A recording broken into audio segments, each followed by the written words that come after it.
Welcome to The Next Stage, the podcast where we turn up the house lights on the future of venue management. Whether you're a seasoned pro or just getting started, this is your go-to source for the latest trends, innovations, and best practices in the venue and event management industry. The amount of information and the amount of change and the amount of opportunity has never been greater. We've literally broken down walls and we're looking at how can we create a more seamless experience. There's customer demand for sustainability now. On the forefront when it comes to venues that might not look like what you think of as a venue today.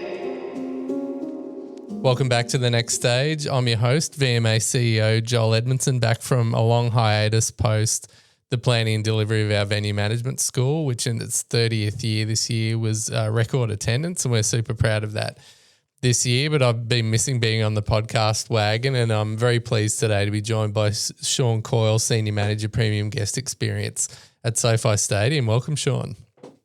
Hey, Joel. Good to see you again, man. Yeah, man, and thank you so much for hosting me at the venue when I was in the US in August. It seems a long time now. There's been a lot going on between now and then for both of us.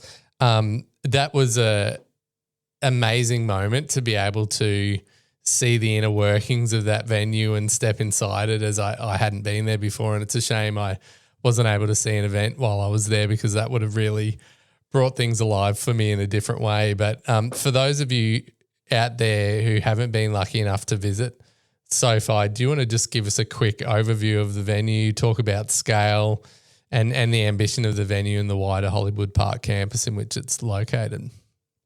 Oh, yeah. I'd be more than happy. And, even, piggybacking on giving you that tour, we were able to walk and kind of point some things out. But, looking at what the scale and vision of SoFi Stadium and Hollywood Park is, again, it's massive in its own land, where it's not just the stadium, it's all 298 acres that are on top of there. So we have SoFi Stadium, YouTube Theater, we have our retail district. I mean, they're continuing to develop all 298 acres right in the heart of Inglewood, a couple miles out from LAX.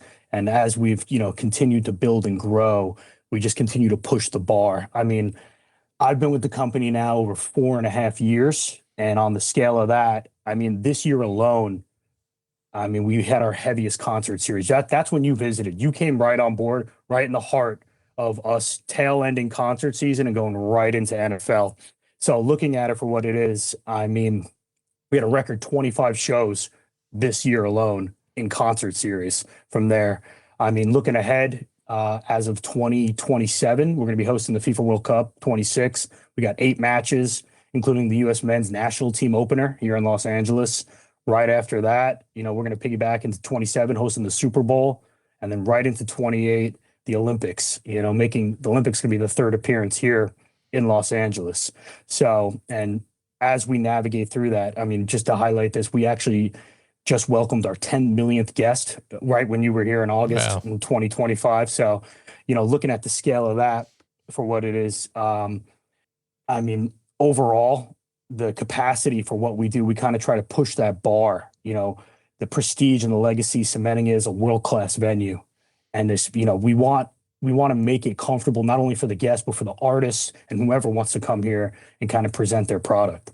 So it's been called by some the most ambitious stadium ever built. And, since then, the bar's been raised again in some ways by Intuit Dome technologically. It'd be interesting to talk later about, how these things progress over time. And even, obviously that venue's in the same precinct. But going back to the beginning of SoFi, from your understanding, what was the original vision for the place?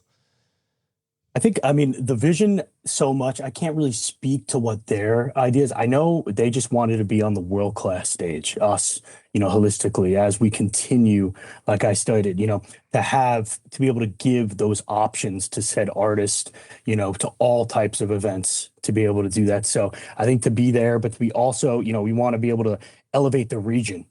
Our goal is to strengthen LA's reputation as a premier global destination, because it is so saturated with venues and, world-class teams and venues in a sort. Also, too, I think uniting communities, bringing people together from all over the world. Los Angeles being on the West Coast, that major hub right there, landing point from people coming all over the world to be able to land there and, just to celebrate and participate in some of the largest events.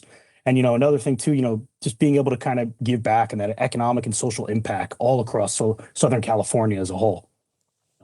So that's the bigger picture, but you as an individual, you've had your own journey coming through the venue and, beginning in a certain role, and now you're in another role now. Do you want to talk about how that journey unfolds? And I'm asking that because, venue operations is just it's a collection of a lot of individuals putting in as a team. And, on this podcast, we're really interested to hear about the journeys that people take, because venue management, as we all know, is something that, people fall into as a career. And I know that I did, and I think, you did similarly as well. So it'd be great to hear about that. Yeah.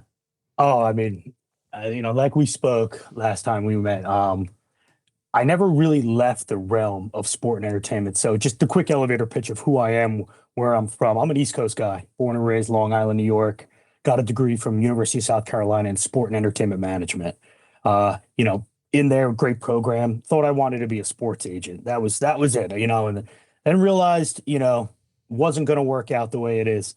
I've been in Los Angeles now, going just shy of 14 years in January. But my first job in LA was pushing a broom on a music video set, making, I think, $9 an hour cash.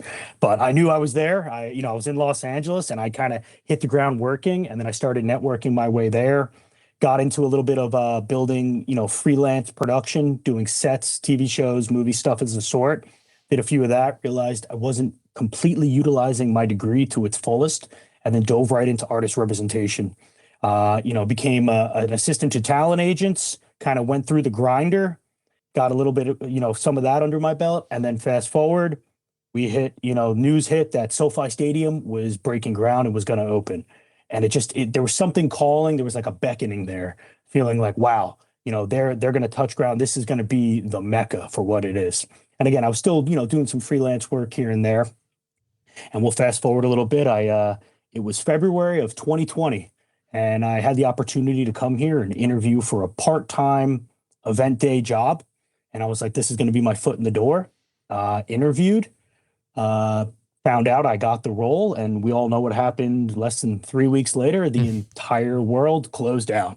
And, we thought it maybe would have been a 2-week vacation from there, and it turned into an entire year. So as I navigated those waters, I tried to stay in touch, but I think everybody was still trying to figure out where we were going, where this world and, how we were going to navigate this land. And I wound up re-interviewing for the same exact role, got it again. And I was hired in late March of 2021 to be a part-time, it's now called a zone leader in a department that I never heard of before called guest experience. And I was like, okay. And I'm really good with people, really good at, fixing problems in real time. And I like to move around and walk and kind of interact. And as I did that, I made sure that I was being seen. I made sure that I was working every event that this, wonderful stadium had to offer. And then from there, a previous, boss of mine kind of navigated me and basically, was like, hey, we're going to be hiring for an internal position, coordinator. Love to have you on board. Was hired as a coordinator, did that for 9 months, and then got highlighted to be bumped up to a manager of a role called Premium Guest Experience, where quintessentially, I was overseeing all our premium set areas, anything that was suite level, club areas, such and such. I was overseeing a team, kind of creating some operating procedures from there. And then another 2 years in, I got bumped up to a senior manager. So I've been with the company now over 4.5 years. I've been promoted about almost four times, but I've been there from the get-go in this department that we call guest experience. So I've seen, the growth, the expansion. I work with some really great people, and being able to have that impact from day one and kind of navigate through is a really proud moment in my my professional career. One of the things that struck me about you when I met you, and one of the reasons that I wanted to invite you on the podcast, is you have this amazing energy about you. And I'm sure that's a key reason why you've been successively promoted in that way. But I'm interested to hear your thoughts on how your early work experiences in those other parts of entertainment have informed your approach to the guest services space. Yeah, that's a good one. I don't know if it's maybe I have like an ADD. I can't sit still, but I love people. I love to interact, and I love to just be, in the thick of it. If I see a problem, I want to dive in head first. I want to be a part of it. I want to be a part of that solution. On an average event day for, let's say we're doing an NFL game of sort or a concert, I'm probably averaging anywhere from 9 to 11 miles on my feet inside the stadium.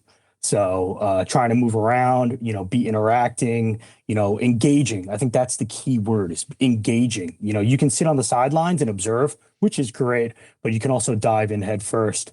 A lot of it too is just being able to, are you able to pivot in real time? You get so many calls, your phone will ring, your walkie will go off. You might, just even walking in, the concourses, you might just see something. And it's being able to, can you solve it in real time, or can you navigate and pivot and be able to help that out? So, but again, I'm a real people person from what it is. And I don't know if it's maybe the New York energy or what I don't know, the intensity. People always tell me it looks like I'm thinking very hard. It's just, I speak with my eyes, so you can't see them. But yeah, it's one of those. And there's a leadership component to your role as well, isn't there? How has that journey been to becoming a leader in the context in which you work? That's probably one of my, greatest, what's the word I'm thinking of. One of the best parts about this job is the team, being able to mentor, being able to kind of level with them. I always say this too, is I was on that part-time side. So a lot of the folks that I manage now, I went through part-time orientation with, which is great. So I'm able to kind of, navigate, their lives and what it is. And, it's being able to just be a people person. Again, you still have to manage, you have to execute, the accountability still there. But a lot of it is, we are one unit, one team putting on one singular vision, and that is to put on the best experience possible. So, managing folks from all walks of lives, lots of different ages, here and there. I love to just dive in and converse with people. I make it a point that as I'm walking, just small little conversations. Hey, how you doing? Remember one little thing about somebody? How's their family? How are they? This and that. Maybe they went on a trip and they came back because they weren't scheduled. These are the little things that kind of build that camaraderie in that team, because you're only as good as your team. And that's the true vision there, because you can't be everywhere all at once. So you have to be able to depend on those folks to be able to execute that vision. So diving then into the execution of the vision, when you've got this amazing facility with a vision to be, the best venue in the world, how do you go about creating operating procedures from scratch in that context? So that's that. A lot of it too. We call them, standard op and the SOPs here. So a lot of them, as we navigate through, this is my fifth season here. So, going through what is working and what is not. We have a lot of world-class leaders under this umbrella here at SoFi Stadium in Hollywood Park. So a lot of past experience, a lot of, collaboration, a lot of people coming together, seeing what works, what doesn't. We do a lot of walks here. So we'll go and we're actually hands-on, seeing, the venue for what it is. Maybe we can ingress a different way. Maybe we can understand, this was working, this isn't. And a lot of real-time, visibility and communication. Every event is unique in its own. No NFL game is ever the same. No concert is ever the same. We host multiple nights for, say, multiple, artists. And a lot of times we'll get real-time feedback. So we'll do a post-event, understanding of, maybe, as we brought guests in here, or we saw this might have been a hot spot from there. But, holistically and overall, the SOPs and the standard operating procedures, the way those are kind of created is it's a lot of collaboration, a lot of understanding of maybe what isn't working. And then, the standard, bringing it down the line, this is how we're going to do it. This is what needs to happen. Here's where the accountability is, because a lot of times too, you want to be able to, let's say you have a new employee come on board, you want to be able to explain to them in real time and get them up to par right out of the gate. So, no venue is ever the same, no event's ever the same, but at the same time, you got to be able to meet somewhere in the middle to be able to execute, that vision for what it is, and also be within the guidelines. I mean, safety is always number one, fan experience, guest experience, that type of deal, and just understanding what is it that you are trying to execute. How proactive are different hirers around their expectations around the guest experience? So obviously you've got like a range of, Super Bowl, WrestleMania, college championships, music events. Is that the guest experience thing something that the venue takes primary control over, or are there some hirers who come in and say, hey, we want the guest experience to be X and Y? I think for the most part, what's unique about us is we are, again, myself, employees, my team is of the venue. We are of Hollywood Park. So, prime example, we have two tenants. We have the Rams and the Chargers here. They have their own teams also who we collaborate with their vision, their expectation, their idea. If we go into anything, in a high level concert mode, we're understanding what the need is. Maybe what does the client expect here and there, a lot of ancillary stuff, but we're pretty streamlined. I mean, our expectations and the way we set the bar is very high. So we never bring it down a notch. Maybe we have to pivot and try something different depending on how this building can be activated or what is being utilized accordingly in that land. But a lot of it is, we are always pushing that bar. If it comes to trainings, if it comes to real time, so what I'm thinking of, overseeing people. A lot of times we try to train in real time, maybe help somebody out, do that. Maybe somebody's better in a role somewhere else. And then, the accountability is really where we land it. We do a lot of feedback. So we have post-event feedback forums. We have a lot of meetings, understanding that. Again, because, I stated before, no event is ever the same. You'll bat 1,000 on one day, and then all of a sudden something maybe went awry. And then it's like, okay, let's make sure that happens, but let's not lose the vision of what has been going on. So have you got an example of where a process had to be totally reimagined after feedback from fans, partners, etc.? I would say, a lot of it, understanding, NFL, the way we execute there, we are under the umbrella of NFL, the expectation of the execution between the two organizations. But, when a concert comes, a lot of times they'll do ancillary events, they'll do like a early VIP party, maybe they'll bring in guests early, things like that. And we have to understand what worked, what didn't here and there. A lot of it too is crowd control. A lot of folks, demographics for different shows are totally different. We can speak to it. We host a lot of K-pop here, and they are diehard fans. They are ready to go early. If doors are at 3, they are waiting, ready to go. So how can we anticipate that, not only from a safety perspective, but from an experience? We want to make sure that they're all getting in accordingly. We're ready for them in that land. So ingress is a major thing, crowd control, guest experience as a holistic vision is just from an A to Z. The second you as the guest is on our campus to the second you are leaving, we want to ensure that it was a seamless process. And if something, does go awry, we'd like to know, and we want to be able to pivot and fix that for you in that time. So in that context then, what does premium guest experience mean beyond the suite level? So to make a stadium feel personal for every person who comes in, what are some of the things that the venue does to achieve that? Well, it's funny because, within my title, the premium guest experience, as I've been navigating, this position, I've kind of grown with the vision of, my director there is kind of making her managers be a little bit more oversight of the said event. So, I will oversee all guest experience for just say, a Rams component on that side. But premium guest experience, we want to make sure that your experience is always premium. The entire building to us is premium in that land. No one guest, it doesn't matter if you're sitting all the way on level 8 or if you're sitting on level 1 or 2, we want to make sure that those guests have the same experience from A to Z. So, pushing that bar, we have a lot of amenities, for guest experience for the guest. If, depending, we are covered, all things when it comes to ADA, our sensory rooms, we have Mamava pods, looking at that, headphones, earphones, things like that, depending on if the show, calls for certain things and or, certain things, we want to be able to facilitate those needs. And we also want to know what else is needed in that land, because as we are evolving, technology is a major component there. Everything is now, we are a cashless building in that land. A lot of time all tickets, across the board now, from my, ideas, everything's digital. So, a lot of people, connectivity, internet, stuff like that, can they go and generate the app? A lot of times, I'm sure you've seen this before, is they'll have the ticket ready to go, and right when they get to the gate, it just falls into the ether and disappears.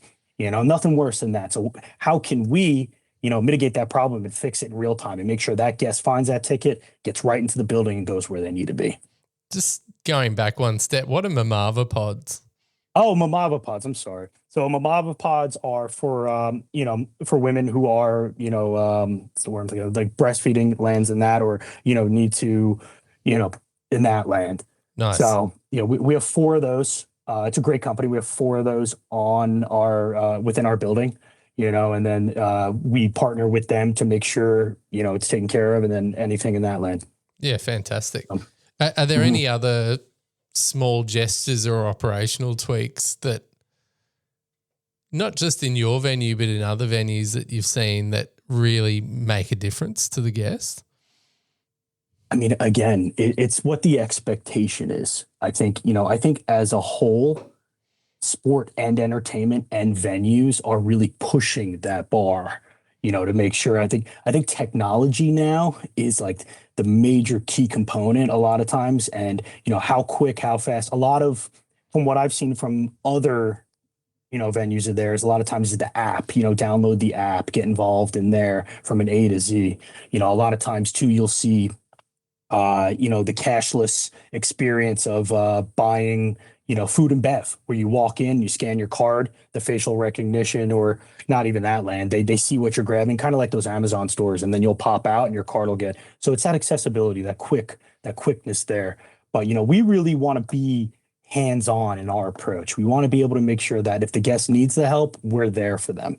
And, a lot of it is follow through. Are you able to anticipate those needs for those guests?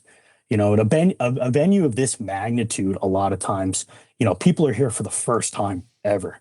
And, as they navigate this building, you look around, they might look like they were deer in the headlights. So are you able to, as an employee, to go and approach said guest and make sure, hey, can I help you? Look, is there anything I can help you with here? A lot of that goes a long way. A lot of times they'll say, oh, no, we're just admiring. And a lot of times they'll say, oh, please, thank you so much. Can you get me to here? And that's really where we're trying to push the bar.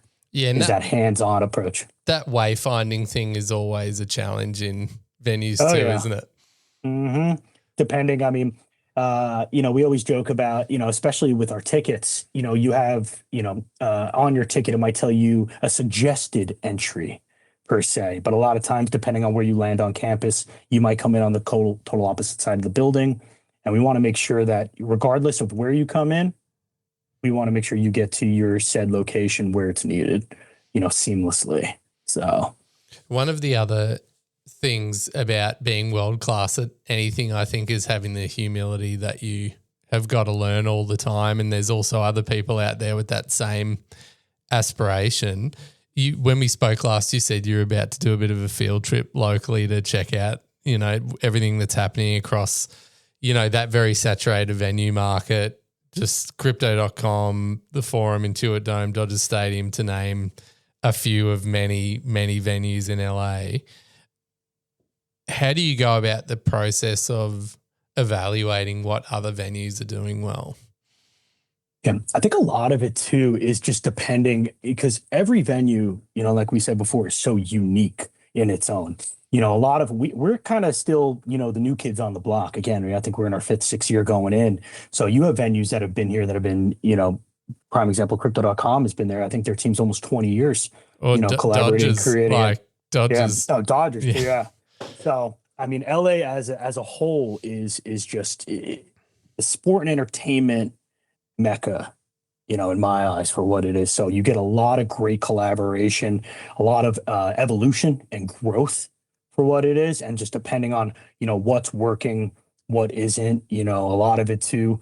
We're very fortunate where a lot of our staffing, a lot of our part-time staff, they've been around for a long time. They work at multiple venues. So you're getting a lot of seasoned vets in that land too, a lot of professionals who've been doing this for a long time. And they bring a lot of great energy and a lot of great execution, to our component as well as others. And I think, the massive thing is it's not a competition. It's just more along the lines of a collaboration because, any night you got pretty much an event going on in this city or this county for what it is. And, you want to be able to say, if a guest goes to one night to you, regardless, you want to make sure all experiences are streamlined and you're never going below that bar that you set.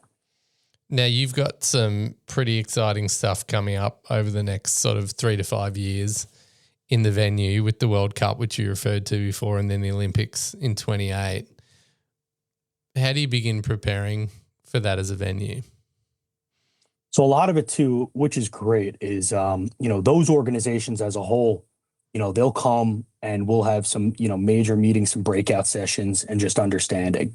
I mean, we've been in talks for a while now with a lot of what those executions will look like, creating operating procedures, seeing the vision for what it is, and just preparing what is to come, what is here and there, and then just being able to call out things. A lot of it is in anticipation. There's nothing worse, I think, anytime that, you get to set event and you don't understand. So there's a lot of collaboration, a lot of great planning. I mean, like I said before, you look at, coming out of 25 into 26 with the World Cup, right into 27 and then right into 28. I mean, this whole city by the next, 10 months is going to be completely activated, which is very exciting too, is understanding. But, they have great teams. A lot of those organizations too, they have counterparts. So like, there's a guest experience counterpart in certain areas and those lands. And then, overall, holistically, the operational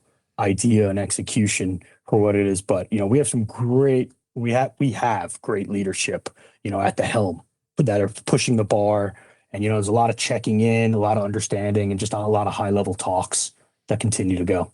So for those listeners who don't know me, I'm coming to you from Brisbane, which is the Olympic city after LA. So we're slightly further down the road from you and earlier on in our preparations.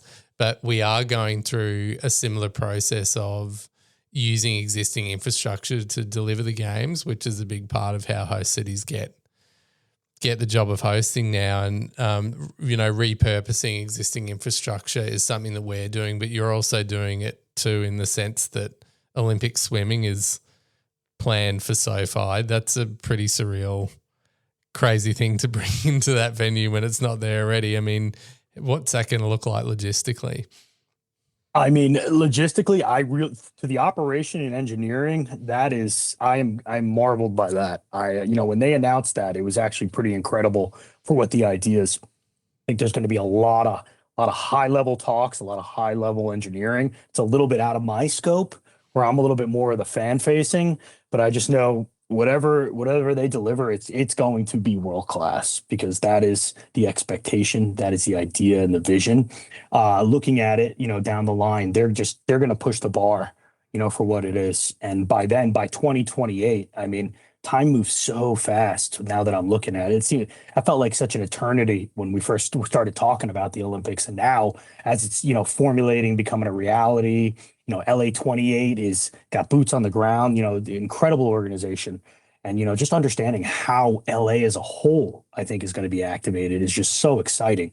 And the collaboration and bringing that world class event to Southern California alone. I mean, it's going to be wild. I will say that. And one of the cool things about the Olympics from a guest experience perspective is that there's always so many local volunteers involved that you're going from being a venue that's used to hosting people all the time and you've got a team doing that. But then there's this extended group of people who are just really proud of their city, who want to get involved. And I assume you'll have a lot of them involved in and around the venue during that time as well.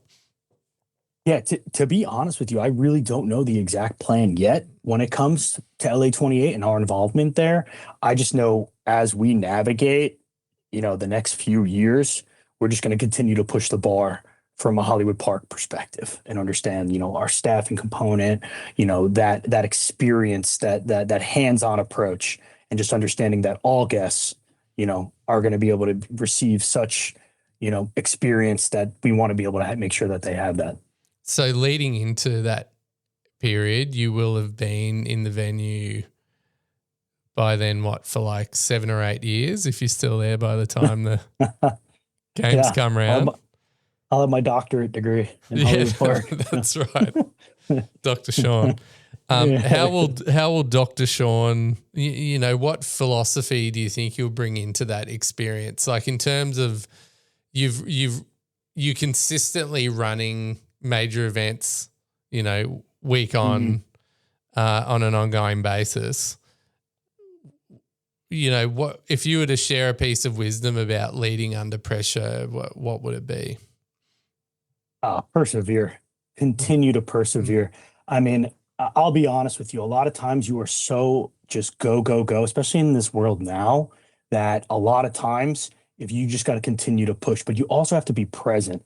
It's one of the things that I try to practice the most is you continue to forget, because all we want to do is just go, push, problem solve, move on to the next one, dig. I relate it to is it's like shoveling in a blizzard.